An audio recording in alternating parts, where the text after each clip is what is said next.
Boy, you had me from the start. By the way you stared, the way you rolled up for me, yeah. Man, I felt your energy. Wasn't used to being loved and treated differently, yeah. But something went wrong, the signals got crossed, and now we're on completely different pages. Let's go where we were, where no one gets hurt.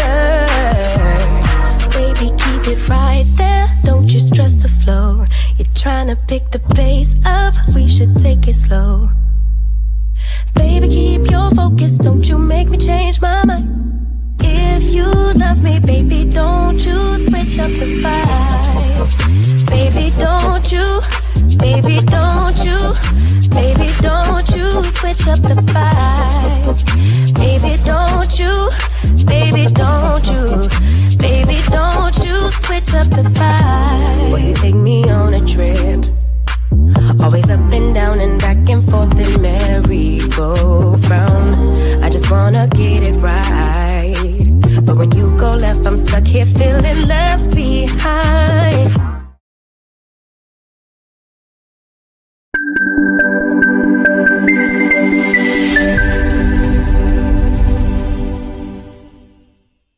Through thick and thin, for better or for worse. After 20 plus years of marriage and 3 children, my parents are sharing their love, care, and wisdom throughout the world. Spreading this love won't be hard for them because it's simply in their DNA. I present Donnell and Angelique Jackson. Hey, everybody. Hey, everybody. Welcome to the Divine DNA. I'm one of your hosts, Donnell, and this is my beautiful queen. I'm Angelique. Hey, how's everybody going? Doing? What's going on with everybody?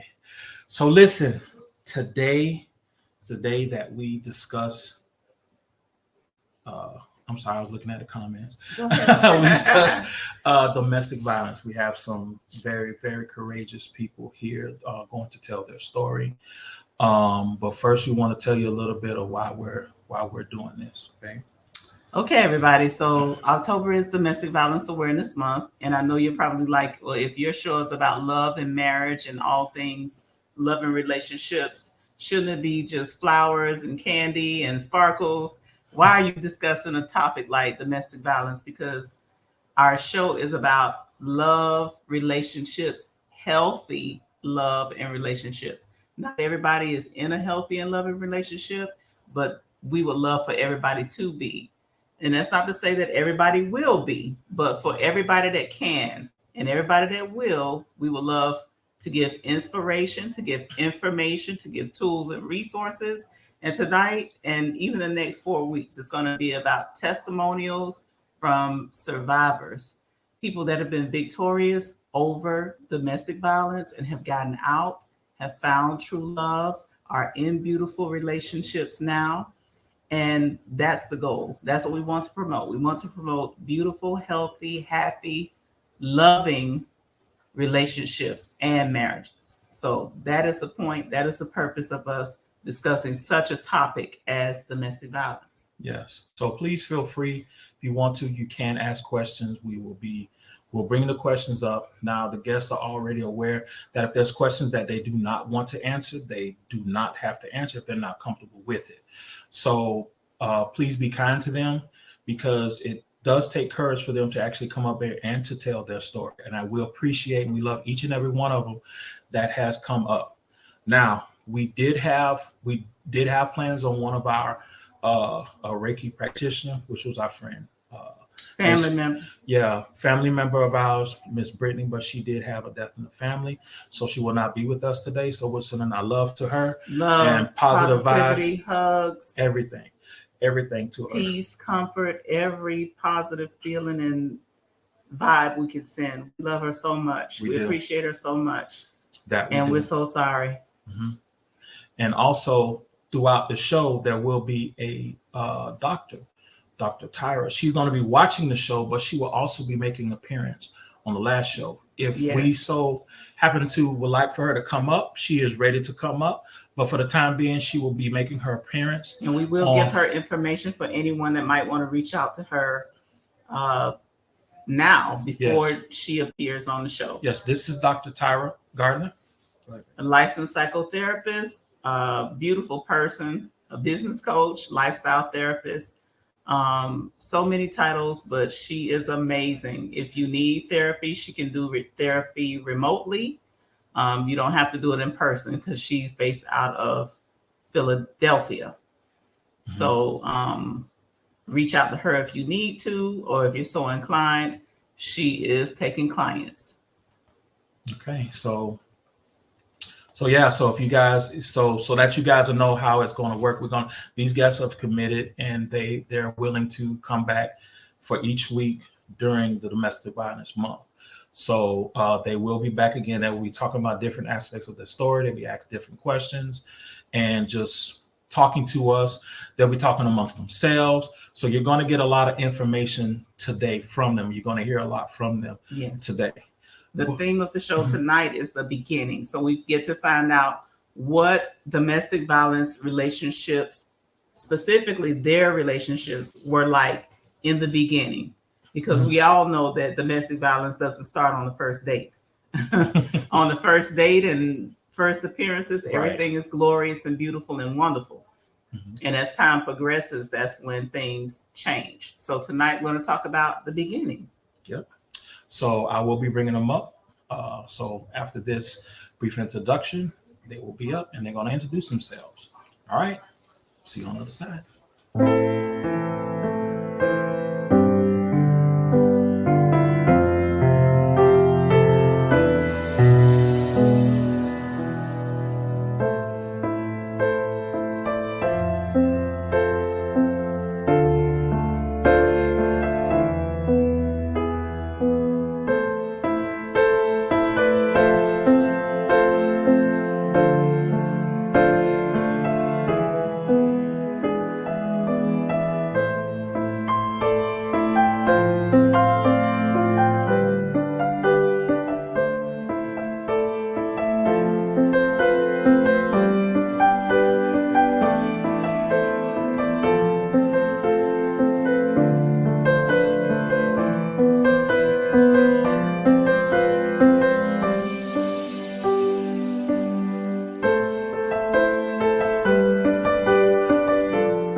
Internet. Welcome, my guests, everybody. Welcome, everybody. How's everybody doing? Great. Good. Thank you for having me. Good. I'm blessed. Thank you for having me. Good. I'm sorry. We're having a little internet issues, as you guys can see, of course, but we will still keep going.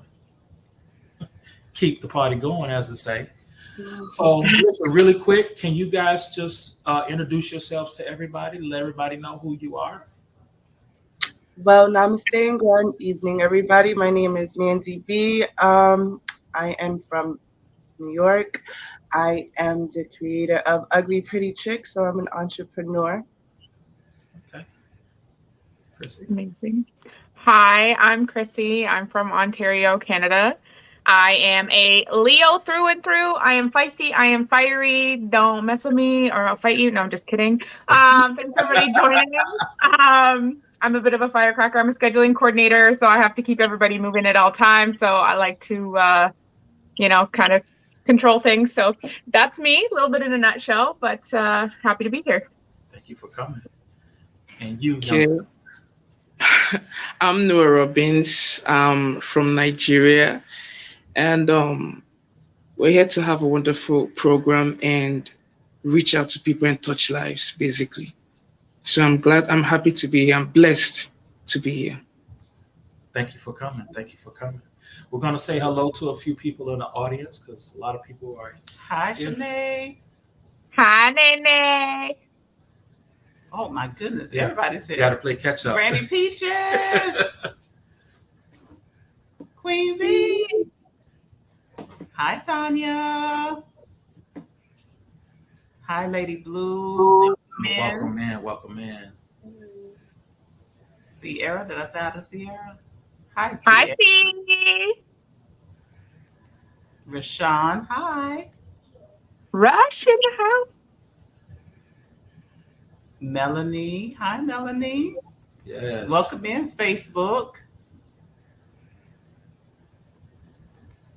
Hello, gorgeous. That's our daughter. Yes. Oh, she is gorgeous. Was that She the one is. that I saw the other night in the back? Being all cute, trying to sneak out the door, and it goes cream. Yep, that is her. Hey, Hi, everybody.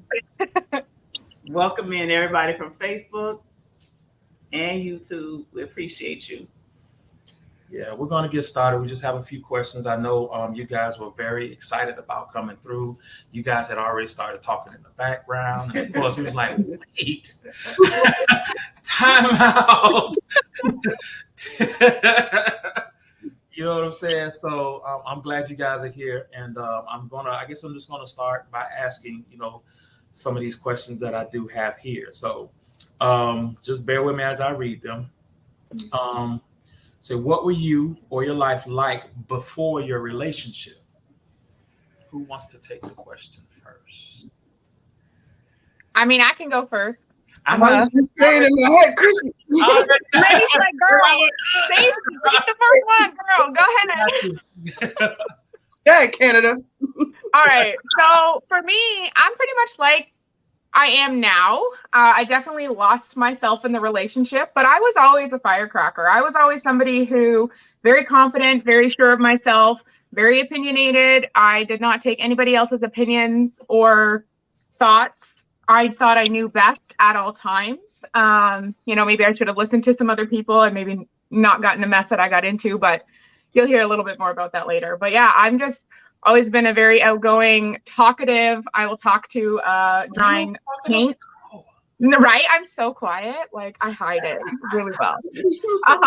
But yeah, very bubbly person, very outgoing, very personable. I like to get to know people. I like to just, I wasn't very active. Like I was not a sports person, but you could catch me at a sports game because there was other people to talk to. That was my vibe. I loved music, loved dancing, loved any type of party when I was younger. That was me. I was just kind of the social butterfly, and I'm very much that person now, but I definitely lost that along the way. So that's a little bit about me before the relationship. Okay. What about you? I'm gonna go to the other lady. Yes, ladies first. Before I was pretty young. I was 19, so I really wasn't much of a person. If you want to like of an adult, yeah, I really was very naive. I was already on my own since I was like 14, 15 years old, house hopping and stuff. So by 18, I was already like on my own, had my own job. But that's who I was. I was a go-getter. I always made sure I had money. I had to survive. I was always, I guess you could say, in survivor mode. And I was always a writer and a creator, but when I did get into that relationship, it was like my dream was taken from me. I was silenced. I was, put in a nutshell. So I really forgot who I was. I didn't get to learn who I was. So I was really lost. Wow. Thanks for I sharing. can relate to that also. I was 19 too when I met my ex, so I get that completely. Yeah. And Hmm. then I had children in the relationship, so that just, you know, before that, I didn't know who I was as a person at all, even like without children. And I got that, well, you'll hear about that too, like later on in life, I'll say, well into my 20s and into my 30s. I learned self love. Gotcha. And to my young gentleman friend, how are you, sir? I'm doing well. I'm doing good. Your question's In a my little different, right? It's more Yeah, or in less my case, it's a little bit different, okay. definitely. So I would say for me, there was no life before the whole situation, before the abuse and all that. Basically, I was born into it. So that was the life for me. So Wow. there was nothing before it. It was more or less child abuse and things like that. Yeah, definitely. Now, I have never correlated domestic abuse with child abuse. So that's a very interesting dynamic and way to look at it, because really it is domestic violence, because Hmm. it's It your parent. affects everybody. Yeah. So wow, Right. that You just hit my heart. Yeah. My listen, kid. listen, Yes. that wow. I've never in all of my years looked at it like that, as looked at child abuse as domestic violence. But I have been uh, a child abuse prevention advocate, social worker, all of that for over 20 years. So Wow. to have that outlook, I appreciate you putting it in that perspective. All right. Now, since I have you up here, I'll just go ahead and ask you another question if I can. So, like, what changed, or uh, was it always what you've known as far as the abuse? So, what changed? Yes. As far as life for me, Hmm. growing up, that was basically life for a very long time, for a very extended period of time. That was all I knew. That was all I was. It was normal for me to exist in that kind of atmosphere. And so I think things began to change when I started going to school, when I started experiencing other homes, when I started visiting other friends for study dates or whatever. And I noticed that the dynamic was different. And I always felt, I don't think I thought about it for a while. But as years grew on, it began to weigh on me that, yeah, nothing is right with what I am right now. So it for me, things changed when I began to see a perspective of other people, when I began to take an outlook on the world. Because for a long time I was sheltered. For a long time I existed in that bubble. I existed in that situation of what I was. And that is that abuse, that whatever it was that was going on at that moment. But the moment I was able to see different, the moment I was able to see people the way it was meant to be, not the way I was living it, I began to realize that, yeah, this is not right. And that was the change for me. That was the beginning of the change. Wow. Yes, Wow. yes, That's wow. When I tell you, just listening to the story, it's just like, man, yes. because I'm speechless. Oh, Yes, Granny yeah. Peaches. So for the ladies, um, when it came to the relationship, what led you to the relationship? That's a good question. I actually thought about that yesterday. Okay. That's so crazy because it was never in my household. I too was in a bubble, I guess. If it was happening, I was never around it. I never saw it.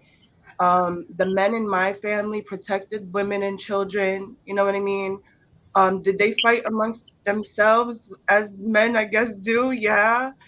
But it was never to a point where I ever feared for any woman in my family.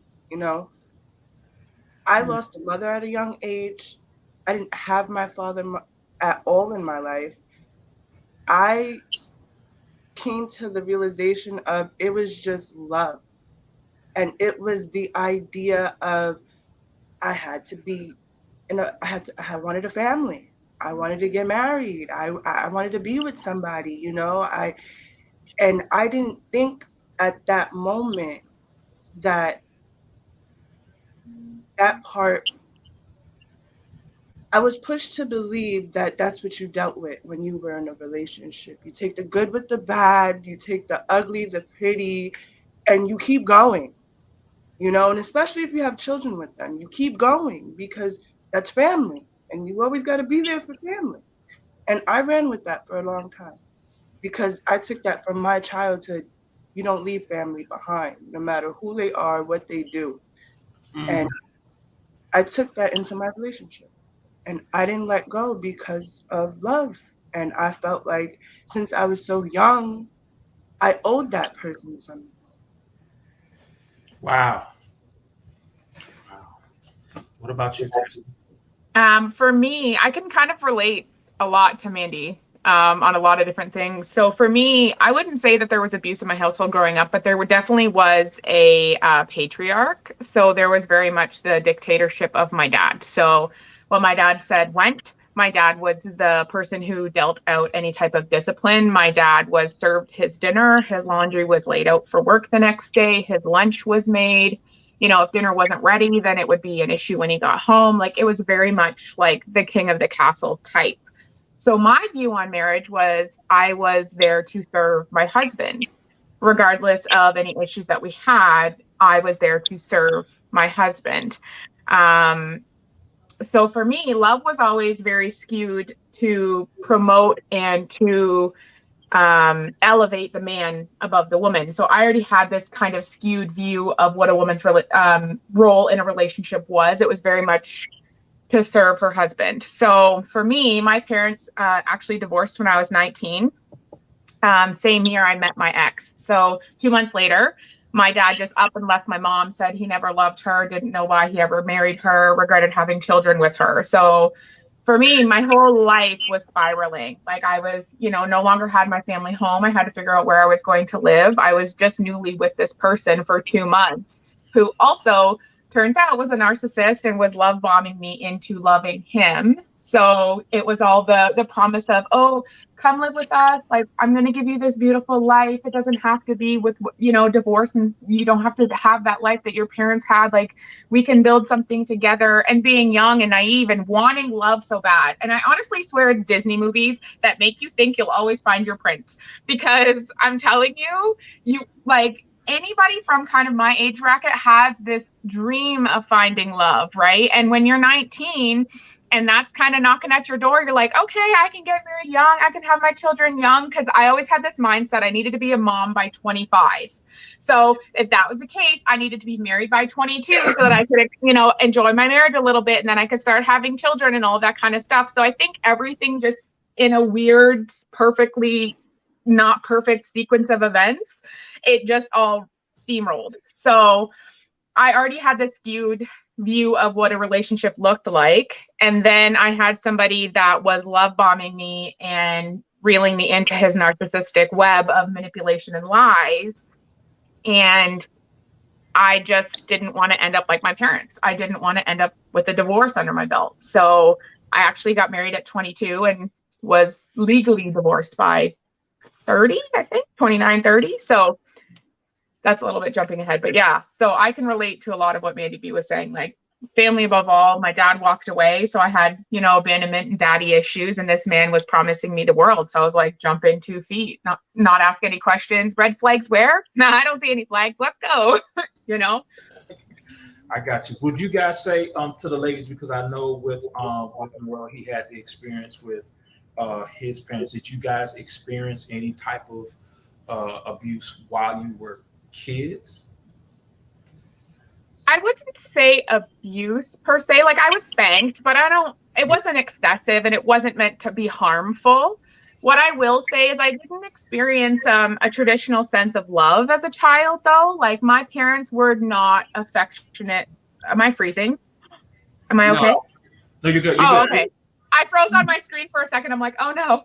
Um, You're good. but my parents were very vocal with love. Like if you left the house, it was always I love you. If you're hanging up the phone, it was always I love you because you never knew the last time you're going to talk to them.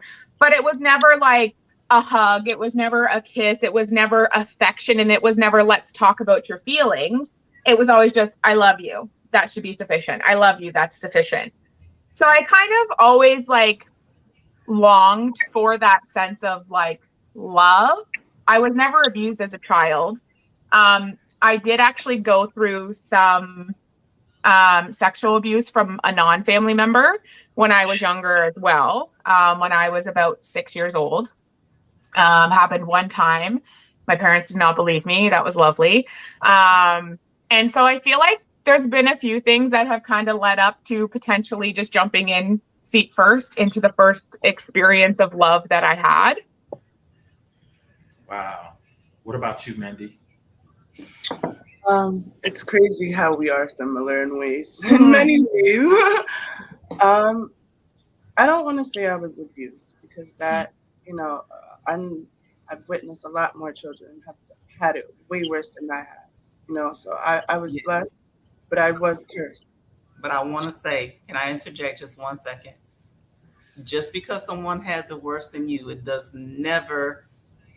should never diminish your pain. Your pain is your pain. Your struggle is your struggle. And just because someone has it worse, it doesn't mean that yours is not valid and not worth examining or speaking. You matter, Mm-hmm. and what you went through matters.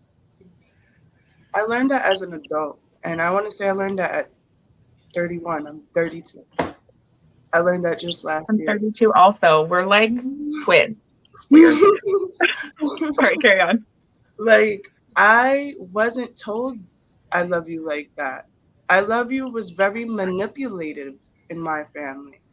It was used for gain. That's how people got what they wanted. You know, it was always, I don't have to tell you I love you for you to know. I take care of you, so you should know that. Um, Constantly reminded that I was a burden. You know, my mom left me, so they were dealt a great burden of taking care of me and my sister. You know, that weighed in a lot as I was growing up into becoming a teenager. And I didn't think about any of those things till probably I was about 12 years old. I would ask myself, well, why would I get hit more than, you know, the other kids or like my cousins, or why was I being picked on, or, you know, and it was just because I was the feisty one. I was the one that didn't want to be touched like that or didn't want to be spoken to like that, you know, and when I would ask questions about why wouldn't you tell me you love me, it was always, oh, go away, or go play, go play, or you don't see your cousin over there, go play. So for me, I guess even with going into that relationship, it was very much that. Like, it was, here, look at the grand gestures. It was my birthday on top of that. So, you know, here's some flowers, here's a dinner, here, let's go out. Let's go do this, let's go do that. And I saw, yeah, like I won something. I thought I had it. It was made, but something in me, I knew the whole time never to get married. But I learned that as a child, watching other people like in their relationships and how unhappy they would be, or like, you know, even the little cheating here and there, I would notice as a child, you know, that played into me not trusting anybody from a young age. So it was like I didn't even trust myself. So I never really thought about anything. I lived day by day from a child. I just usually would live day by day. Wow. That's exhausting. Yeah. I was just saying it yesterday to Oh, wait. my fiance, like, I'm tired. Mm-hmm.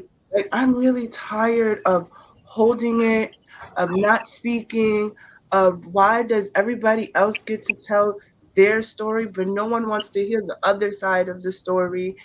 And, it's been years I haven't spoken about it, or this is the first time I've ever spoken about it publicly, ever. Anyone. I am proud of you. I'm very proud of you. And girl, screaming from the freaking rooftops because you deserve to tell your story too, your truth, okay? Yes, I'm proud of every one of you Yes. for sharing your story. It's Exactly. so brave. I'm proud It's of so us. necessary, and you're going to help so many other people. Yes. Yes. Oh wow. Whew. So I'm gonna go to you, Noel, because So, in the beginning of your relationships, oh, I'm sorry. no, Go ahead, no babe. problem. If you have a question, go on, man. I was She's like, Go for it, in the babe. beginning, I want to know Spider. I want to know what it was like when you first met this abuser. What was it like? Were they dazzling? Were they charming? You're What? gonna laugh. I did not care about him. I was 19 when I got with him. I was 16 when I first met him. He was a friend's cousin. And at that age, I already lost a mother and her younger brother in traumatic ways. So I was drinking by that age, you Oh, know. hmm So he was basically like the supplier, the older cousin, like, hey, what's up? Go get us a bottle. And he would always notice me. And I would always, you too old. He was 10 years older than me. Oh, damn. Mhm. Ah, So I Okay. was, Then one time when I was turning 19, I was 19. I was, for me, I just lost my aunt that raised me. So that was like losing my mother all over again. But now I'm an adult and I know how to really understand what's going on. And again, looking for love, trying wow. to replace that love, fill that hole. I thought, that void. Wow. gotcha. Chrissy, you want? Chrissy? For me, I honestly thought I had met my Prince Charming at the time. I really did. Like, he was handsome compared to the man that I was with before. Like, I had had one other serious relationship, serious high school, okay, serious relationship, What's love? like my prom date, serious relationship before him, right? In my high school days. And then he was like my first adult, like out of high school, no longer, seen as a child. I was still a child. Okay. I was 19 years old. I was a child, but I was no longer a child in my mind. You weren't going to tell me any different. So he was, he was more handsome than the person that I was with before. So I'm like, cool, upgrade. Love that for me. And he was like very quiet. So, and like, if you're going to be with me, you have to be quiet. Okay. Like I'm a talker. I need you to listen. That's kind of the way that it's going to work. And he was that. He was very shy. He was very introverted. Didn't really have friends, which, hello, red flag number one, because why don't people like you? But that's okay. So I just saw it as like endearing. I'm like, okay, he's like a little computer nerd. Nothing against computer nerds. We all love you. But like, he was a gamer. So I was like, okay, cool. Like, I like Mario Kart. Maybe we can relate on like that aspect. He came from a bigger city. He was a virgin, so I kind of thought that was cool, and I was not at the time. So I'm like, oh, I'm an experienced woman. Like, I can teach him things, because sometimes when men think they know, they don't know, right? So I was like, oh, okay, cool. Like, I can teach him the way it should be. Never again. And anyways, so yeah, that was kind of like, I was like, okay, I kind of hit the jackpot on this. Like, he seems nice, like, because he was love bombing me for the first 3 months, right? So he seemed to be everything that my quote unquote Prince Charming should be. If someone would talk not nicely to me, or like if I was going through some stuff with my parents divorcing, he was very quick to want to protect me. Little did I know that was just so that nobody else could hurt me in the way that he was going to be hurting me. But he was very much all of those things that I thought that I wanted in a future person that I was going to spend my life with. And that's initially what drew me to him. He we got along, like we liked the same things. We would go to the movies all the time. We would game together. Like that was very much what drew me in. And of course, love bombing certainly helped. Like the first person to ever tell me that I was beautiful or anything like that. I mean, that didn't last very long. That was soon replaced with other words, but we'll get into that. But yeah, that's initially what drew me in. Was he was the polar opposite of what I was, and that's what I thought I needed in my life. And little did I know it was just all an act. Wow. Wow. Oh boy. I'm gonna go to my friend down here because I don't want to feel left out. You know, I want to go to you. What's going on, buddy? How you doing? You good? I'm good. I'm good. I'm good. So let me ask you, like, when you start, I guess I want to say, like, with the abuse or whatever, like, how did you interact with that parent? How did you interact with the parent in the beginning? Like, how was it in the beginning? And was it ever a loving relationship or affectionate or positive at all? No, there was never any sense of love or affection in the relationship. It was more of I am in control and you do what I say. I give birth to you. I am your father. I am your owner, basically. So it was kind of like being an experiment or being a slave in your house. And the worst part of it is you don't even have an idea that this is what you are. Because, like I said, it is life for you. So the relationship was basically master servant.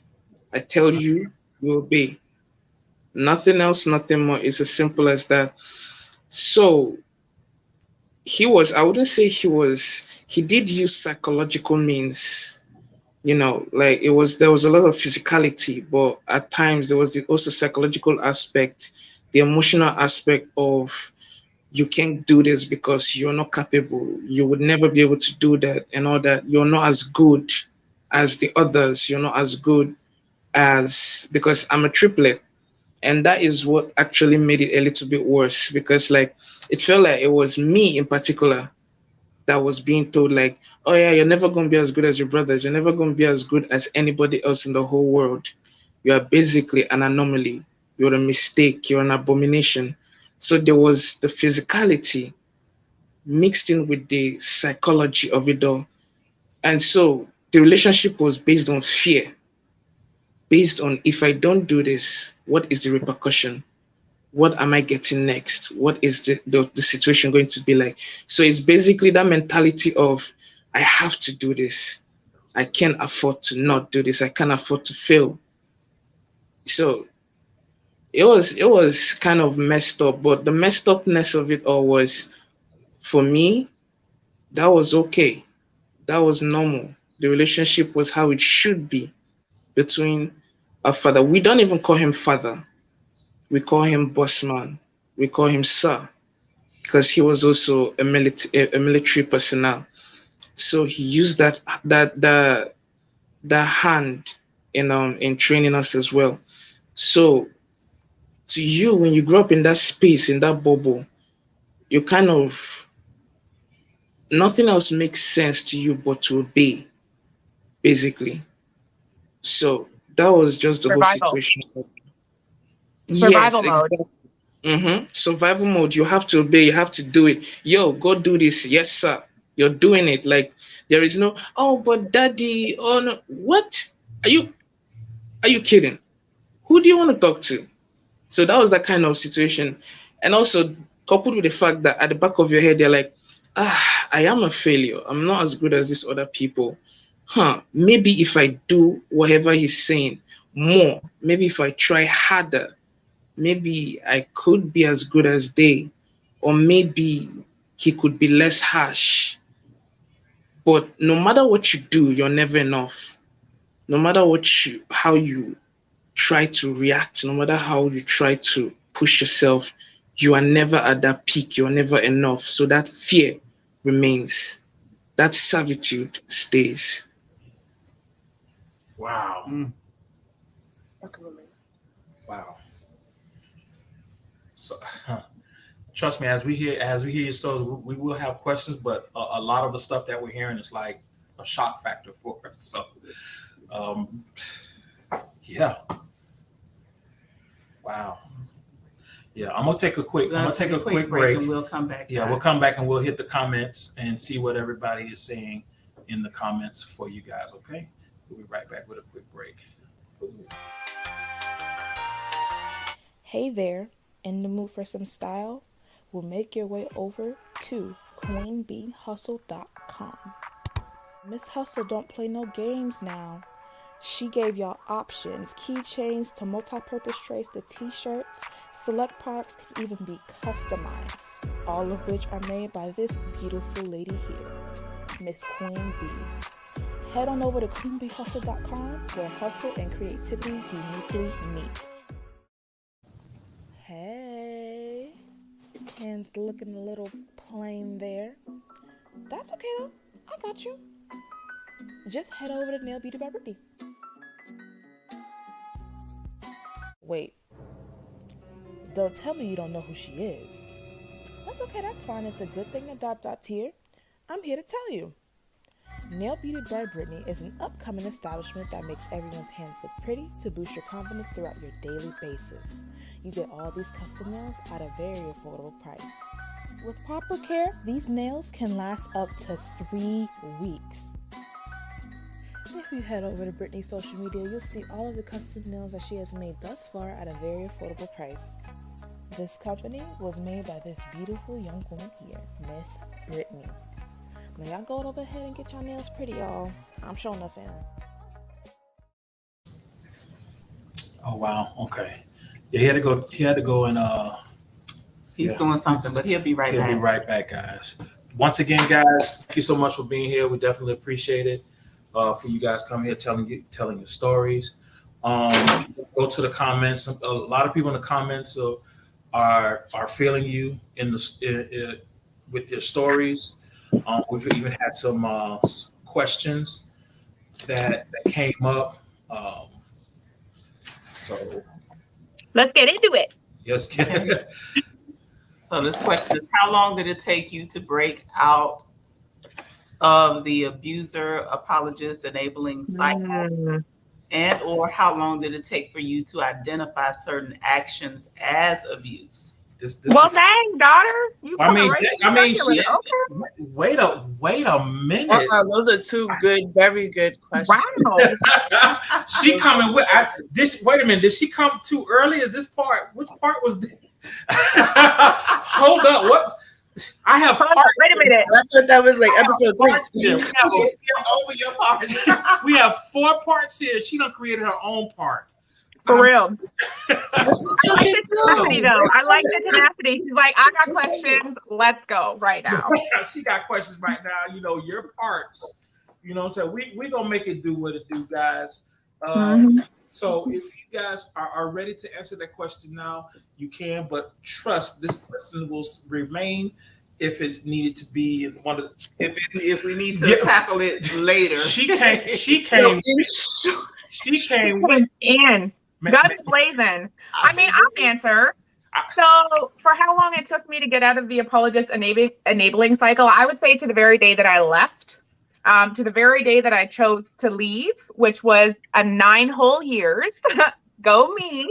9 years. And honestly, how long did I take for me to identify certain actions as abuse? Honestly, I'm still looking back at my experience and saying, wow, that was also abuse. Wow, that was also abuse. So I think a lot of people that are in abusive relationships obviously tend not to start out as physical. They don't come out swinging, quote unquote, right? They'll start usually in the same typical pattern.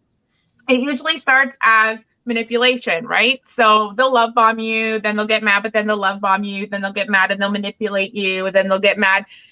And then it tends to get into the emotional abuse, the psychological abuse, there's mental abuse, there's financial abuse, there's sexual abuse, and there's physical abuse. Okay, those are the 5 main types of abuse. I suffered all of them in my relationship, but it wasn't the entire time. It started with the emotional and the psychological abuse for me.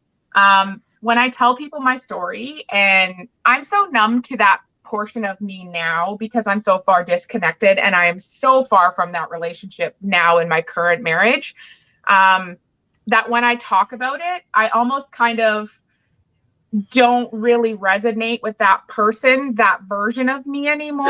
It's more like I've written a book and now I'm reading it back, but like the author isn't me, if that makes any type of sense. I don't know if, Newell or Mandy, if you guys can relate on that. But for me, it started with psychological and emotional because that's how they reel you in. They have to get a hold of your emotions and able to be able to control you more, right? So I'm still identifying ways that I was abused, to be quite honest with you. And I literally went back and forth on that apology, me enabling, him apologizing, me enabling. And the thing about being in an abusive and toxic relationship is it's not one-sided toxicity. You have to start to be a little bit toxic in order to survive that environment. The other side of that is you have to really unlearn those toxic traits in order to be in a successful relationship after an abusive relationship. That's something that a lot of people don't talk about enough. You are also toxic in that toxic relationship because if you were pure, you would never survive. You have to do whatever the hell you have to do to get out of that relationship alive.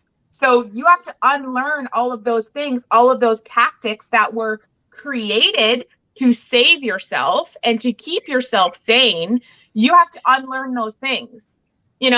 I'm going to have the last say before he can manipulate me. Ain't no motherfucking way that he's going to come at me. You know what I mean? Like, you have to unlearn that. You have to allow people to talk in your new relationship. You have to allow them to express themselves because they're not toxic, hopefully. They want to have a conversation, but you want to win the conversation because you know that that's the only way you'll get peace in your past. So for me, it's an ongoing battle. Honestly, it is. And unlearning all of those things that you had to do to survive is an ongoing battle as well.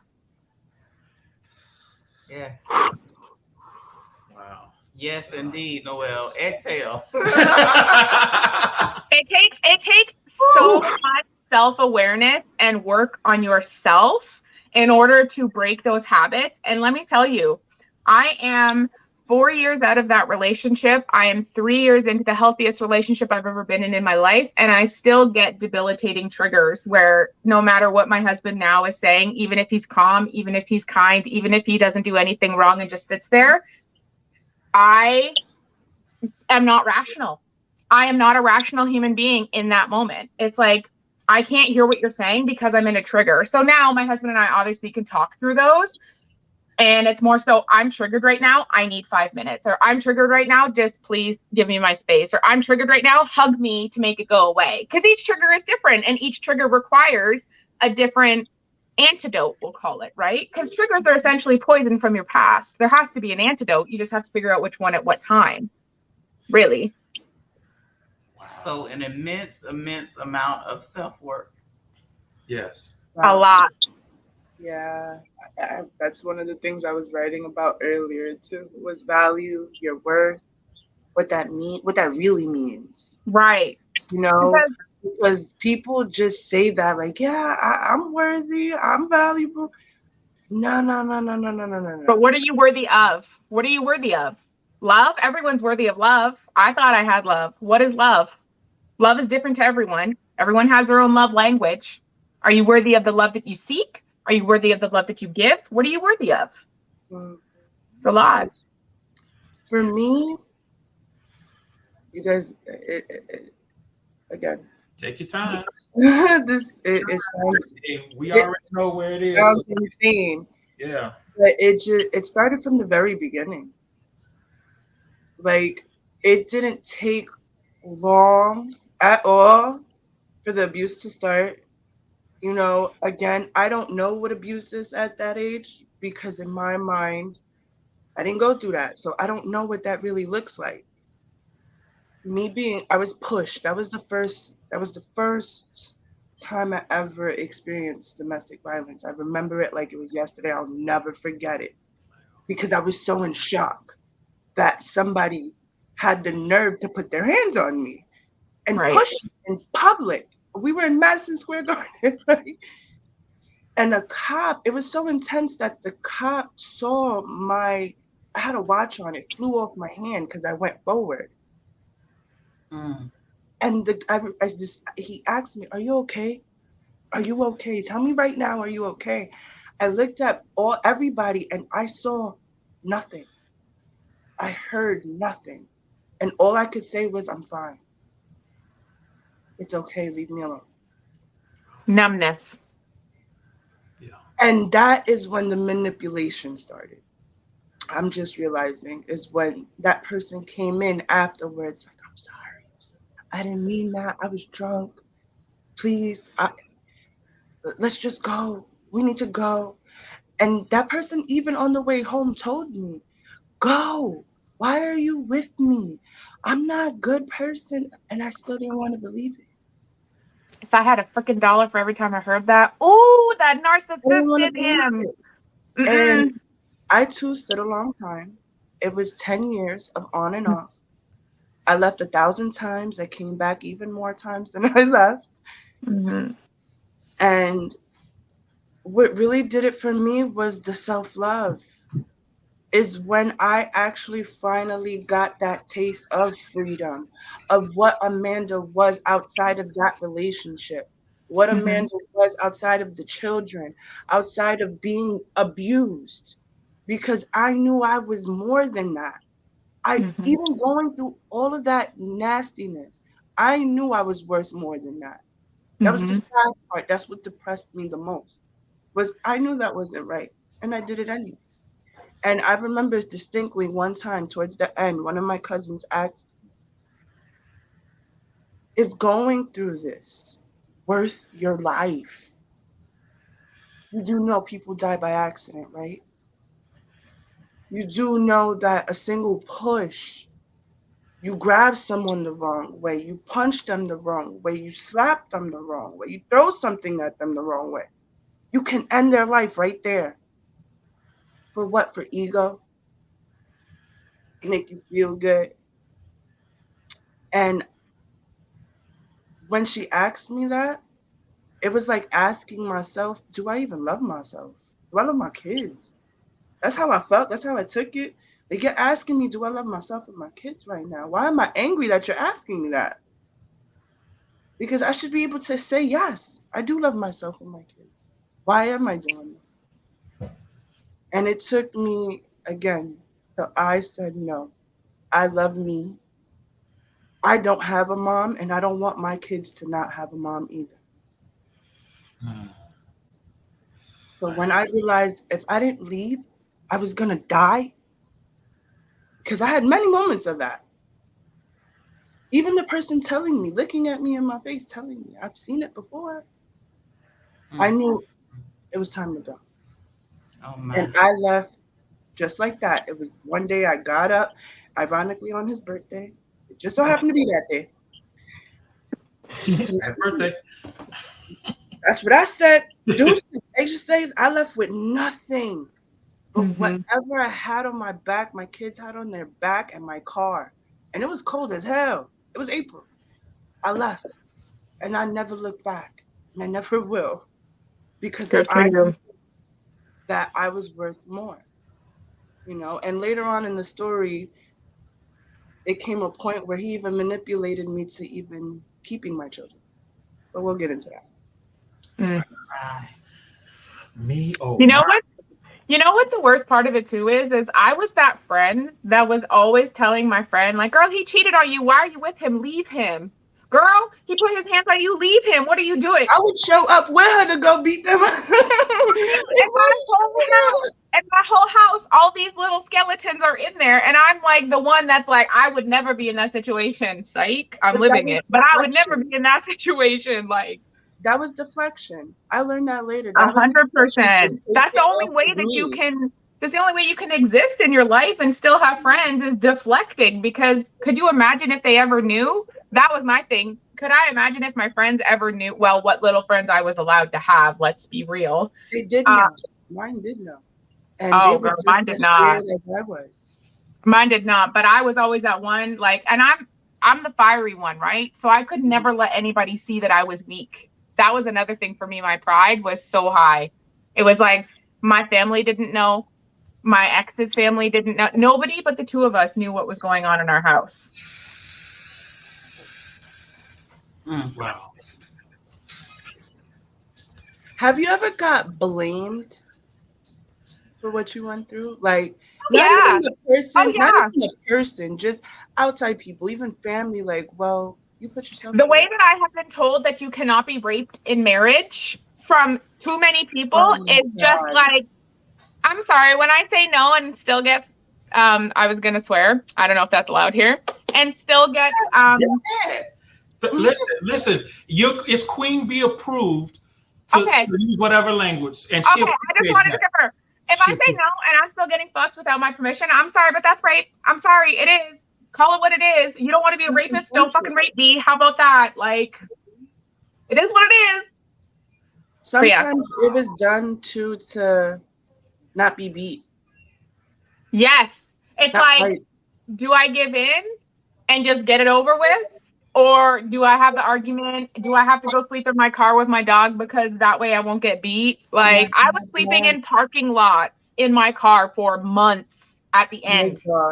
My dog got abused with me almost. So My that dog, just hit me. I would never, like, I'm not saying I would never let my dog, but like when I was home, I would take the beat over my dog. So I was like, don't you fucking touch my dog. She was a puppy. She's my girl. That's my baby. wow. That's my baby. I didn't have children. She was my child, you know? Like she was my child. Exactly. Yeah. No, I have a question for Noel, and this is just me being a man and you being a man. Are you okay, Mandy? Huh? You good? No, Okay. hey. If you need to go, if you need to, you good? I'm good. All right, good. You being a man, I'm being a man. Hearing the stories about how the women have been abused by men, that irritates the hell out of me. And I know it's not directed towards you, with your parents or whatever, but how does it make you feel to hear that? And first, how does it make you feel to hear that there's men out there who do these things to women? And this is just asking as a man, because I know it really pisses me off. But I want to ask you, especially you've been in a situation where it's been your parents or whatever, but just as a man, hearing the ladies going through that in relationship, as far as relationship, how does it make you feel as a man that these women have gone through those things? In a word, to summarize it, I would say disgusted. It is disgusting and it is unacceptable because to an extent I can actually relate to what they're talking about because like for me, not it wasn't just myself that was abused as well. The entire family, cousins, aunties, people got abused as well. So I basically grew up watching him put his hands on literally basically women because for some reason he had a vendetta against women. He just did not like women. And he had this belief that a man is supposed to be above the woman and the woman should be at your heel. You are not spoken to. You do not talk back. You do not react. What he says goes, and that is the end of the situation. Women and children do not matter. You are meant to be the slave, the servant, and he is meant to be God. Not even a God, but God himself. So, like I have seen him rape people in front of me. I have seen him do things to women to demean them and made us watch it because he was also trying to give us that training as well that we as the children we should also see women as nothing. So I have had so many instances and I think looking back it affected each of us differently. For my brother, it affected him in the sense that he became numb to everything. He did not care anymore to the point that till today, women, irritate him because like seeing a woman kind of is a trigger for him. So he cannot even have a successful relationship. He's in the army right now. A successful relationship is a problem for him. It affected me in the sense of I was so disgusted. And we got to realize that I was about 5 years at this time. I'm not even talking about, oh, I was a teenager. I was 5.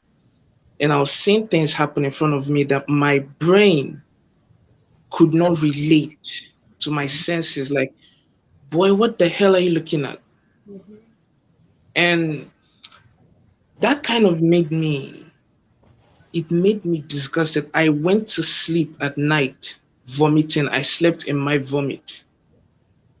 I went to sleep being beaten to a bloody pulp because I always refused to partake in whatever it is that was being done to understand whatever lesson that was being taught. And the thing being that my mom was not always around, but whenever she was, she tried to stand up for me. And of course, that did not end well. It would get to a point that I would get up and I'll be hearing arguments behind closed doors and I'll be hearing sounds. And as much as I tried to be like, okay, nothing is happening, but at the pit of my stomach, I knew that this man is at it again. And I remember feeling such panic.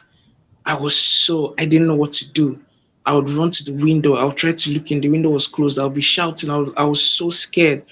And that is something that I carry with me till this day. That is a trigger for me. Noise is a trigger for me. And why it's a trigger for me? Because it reminds me that I was a coward. And that was something No, I couldn't give myself. That's what no. I thought. That's what I Okay. thought. Of course, now I know better. Okay. But it reminded me, again, that brings us back to self worth. Because for a very long time, Lord have mercy, when I talk about self worth, there was nothing, it was not existing. I didn't understand what was, I hated myself looking in the mirror. There were days when I would look in the mirror and I'll crack the mirror with my hands because I was so disgusted. I wasn't strong enough. I wasn't better. I wasn't smart enough. Why didn't I do this? Why didn't I do that? It is those blames. And at the end of the day, like Mandy says, you get blamed. Oh, it's your fault. You got beaten up. That's your fault. Oh, your head is on the pavement. That's your fault. Oh, your parents are shouting at each other. Or your parents are fighting. That's your fault. You should have been aborted from day one. You shouldn't have been. You shouldn't have been. You're a mistake. It's all your fault. So, Mandy, did you want to go down for a few minutes? He's just reminding me of my kids. I can see your yeah. pain. Did you want a couple minutes, or are you okay to stay up? No. Okay. If you Sorry, need to go- Bestie. Continue. Asked privately if she wanted to. Sorry. No, she wasn't getting back, and I was just like, I saw her keep getting sadder, and I'm like, okay, I'm gonna just interject. Sorry. No, you're Oh, fine. no, I like to take control. I'm sorry. I'll go back in my lane. Okay, go ahead, Bestie. You're good. Don't apologize. You're good. If you need to go down, like I said, we'll take you down and let you, have a moment. And when you're ready, let us know. You good? Okay. All right. All right. I'm sorry. Were you still? Go ahead, Noah. Go ahead. So it's all these factors coming into one. And I remember there were nights because basically I was scared of sleeping because we were forced to sleep with him. Of course, women are no. Women are the devil, basically. You're not to talk to a woman. You're not to do anything with a woman. If you see a woman, you should cross the road, all that kind of stuff. And so we're basically meant to sleep in a hut. And once in a while, he slept with us. And while sleeping, it was always a Russian roulette. Like, am I going to wake up with a bloody nose today? Am I going to wake up with a broken rib today? Because basically, you could be sleeping, and the next thing you wake up to is literally your head against the wall. He's just pounding your head on the wall like, boy, you sleep stupid. Boy, you making noise. What is wrong with you? And I remember in the middle of the night, on the days my mom kind of was around, I would crawl into her room, into her bed, into her safety. Because while the others were being twisted with this sense of women are basically hellspawn, because of the sense of security I felt from my mother, because of the fact that out of the madness that was my life, out of the insanity I was surrounded with, she was the only sane, she was the only calmness. And whenever I was with her lying on her bed and she had her arms around me, I felt the safest. And it was in those moments, crying. She herself would even know I was crying. I would just be awake, crying in her arms, and I would just be like, I remember one night when I looked into my mom's eyes and I was like, I don't want to be like that man. I don't know why he hates you and I don't know why he hates women so much, but I just know that it's not right and I do not want to be like him. And she would look back and she would be like, of course, you know, you're different. And she would say words to me. She would tell me stories to put me to sleep.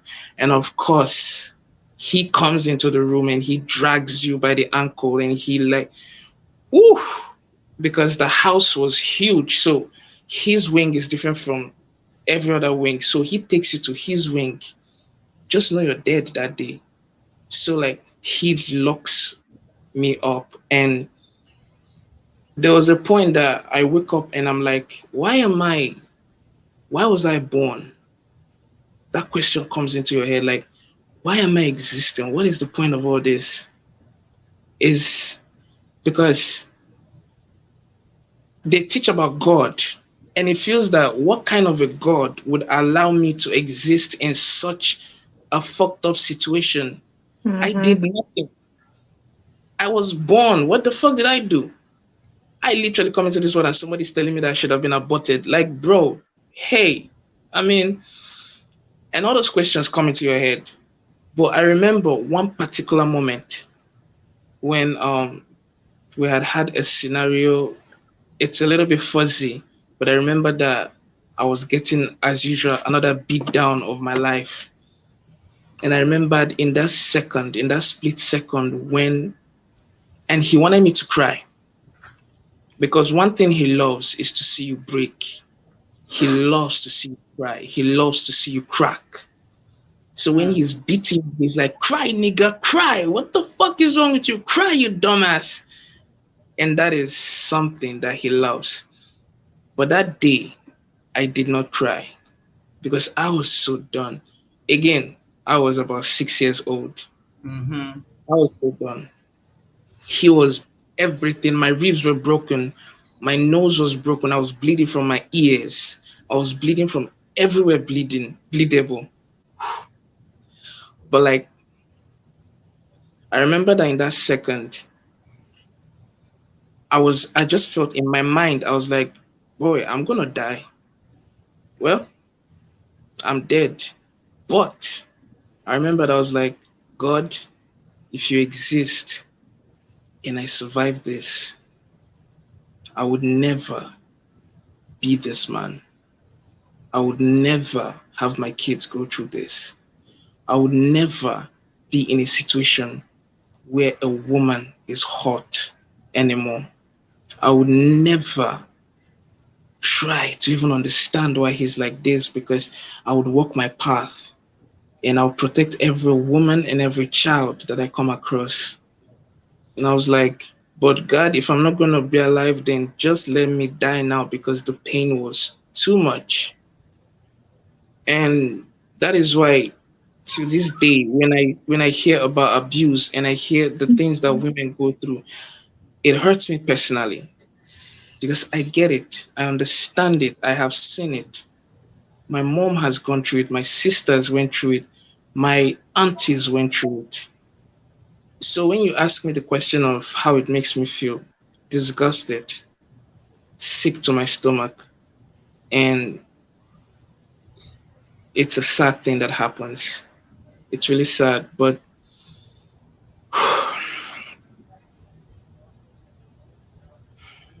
I don't know.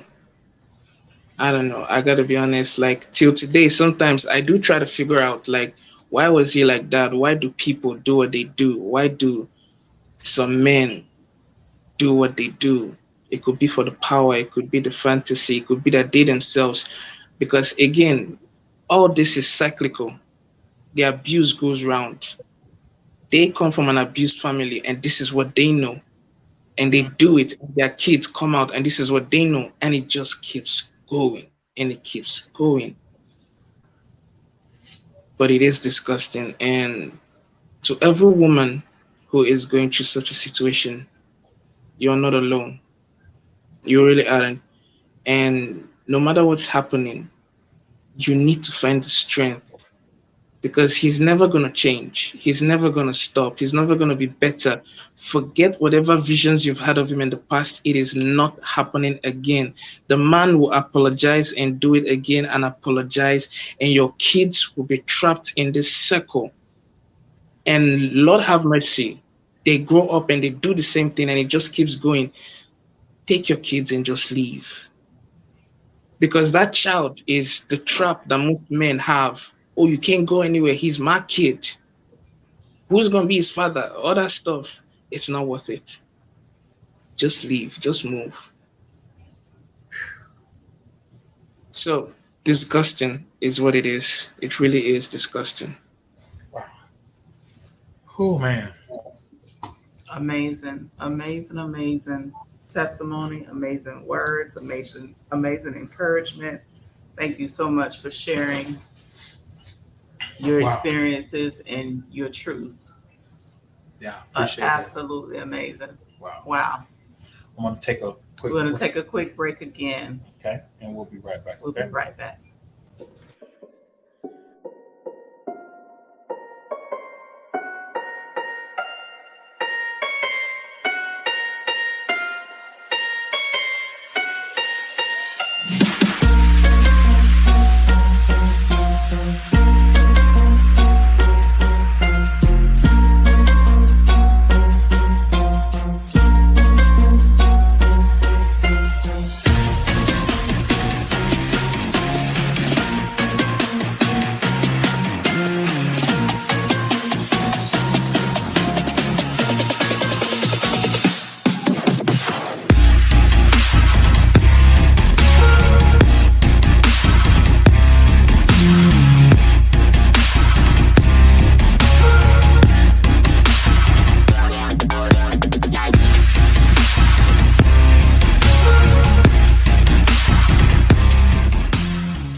Welcome back. Wow. Man. This has been something else. This has been something else. You guys all right? Everybody good? Everybody good? Mm-hmm. Good. Wow. I definitely want to thank you guys once again for coming and sharing. Being you guys so brave yeah. to share your experiences. It's definitely something else. It's definitely something else. I think we got some comments out there, I believe. Queen B says breaking cycles. Definitely. Yeah. Silky Break Red. them cycles. Yes. Silky is resonating with the truth. Mm-hmm. Queen B says, thank you all for sharing your stories. Our hearts are with you all. I am glad you are breaking cycles and generational curses. Mm-hmm. It says you have helped someone by sharing your stories. Please continue to be a light in someone's life. And Yes. Lady Blue sends all her love. Yes. You guys have answered so many questions. You guys have told so many different aspects of your stories. It's just been an amazing time spending time with you all. It's emotional. Uh, Triggering. yeah. It definitely is. And I'm gonna thank you. You probably get a text message. Thank you again. I know it's 4 o'clock in the morning, but thank you. Sorry for waking you with thank you. I'm still sleeping. Thank you. I'll wake up to it. And I really do think. I mean, everybody else they're coming back. Every Wednesday. To even go even deeper into their stories and to think that it can go. It's going to get deeper. It's going to get deeper. It's only thing I can say is bring your tissues and water to rehydrate. Yes. Because this show was called Meditate a little bit before the exactly. show. Right. Yeah. Definitely meditate. I mean, just you guys are absolutely fucking amazing. Absolutely phenomenal. Absolutely amazing. Yeah. You guys are phenomenal. Yes, thank you for having us and giving us a safe space to share. Most definitely. I mean, we can keep going, but of course, we have 2 more weeks, and I know if we stayed on here, we'll be here forever. Right. Everything has been amazing, and it's like I want to let you go, and I don't want to. Is that selfish? A little bit. Yes. A little bit. I said a little bit. I accept that.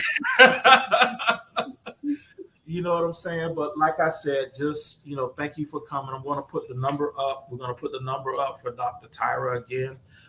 If any of you, even before, if you guys want her to be on in the next segment, she can. She's willing, but like I said, she's watching. And if you want to message her privately, you can. Yes, you can. Let me go ahead. If you want to reach out to her, I'm gonna go ahead and put her information up so you guys can see her information. There we go. Looks like it's been a little. Oh, the anger Dr. Tyra. It's anger Dr. Tyra. Okay, yeah. So let me put that in the comments. Yeah, you can catch her on IG.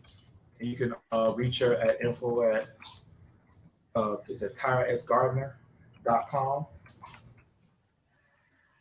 Yeah, she's really sweet person. We talked to her. I think we talked to her for about almost an hour, almost 2 hours. She's a spectacular, phenomenal person.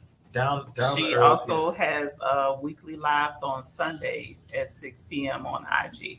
Right. So she's very down to earth. She's a person. She's had her own struggles with anger. She's written a book about it. She's a great resource. Yeah. So once again, guys, I definitely thank you. Again, thank you to everyone who came, who participated, who stayed. Yes. Facebook, YouTube. Thank you so much. Yes, thank you so much. And then after this, we're definitely going to everybody who's here live. If you have somebody who didn't actually get a chance to make it, we will be replaying this show throughout all of the pages that we have until the next show. I'll be replaying it almost every day, so that way you can catch these wonderful people and the stories that they have to tell thus far, up until part 2, which will be dun, dun, dun. I know, right? Which will be next Wednesday. So definitely, y'all, this was the easy part. We eased y'all into tonight. Yeah, y'all. Get ready. Just the easy part. It's gonna get deep. It's gonna get. Grab deep. your holy shit handles. Y'all better hang on tight. We're gonna get into it. Oh, really fast. Oh my God. Yes. So we're gonna close out the show. But once again, before I put you guys down, I'll let you guys go backstage. thank you for coming through. We're definitely going to close out the show. We're going to put you backstage, and we love you. We love you Much, all. We much love, everybody. Thanks for Thank tuning in. you. have Queen Bee say, well, damn. Say, well, y'all. She said, well, damn.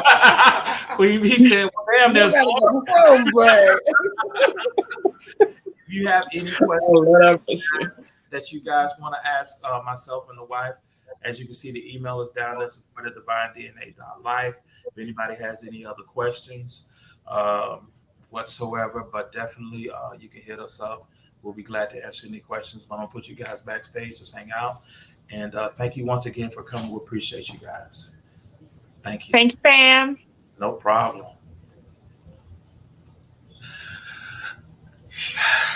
Yes, those people, they're amazing. They are definitely amazing folks. We definitely really appreciate them coming through. We appreciate everybody that came everybody through. came through. Everybody that spent time with us tonight to view the show. Yes. We pray for anybody that is going through similar situations. Yes. I hope this episode encouraged you to let you know that you do have a chance, that you can get out. You have an example of people who have made it out, made the decision, recognized what they were going through and the antagonistic, the abuse, everything. So our goal is to make sure we help people. Yes, exactly.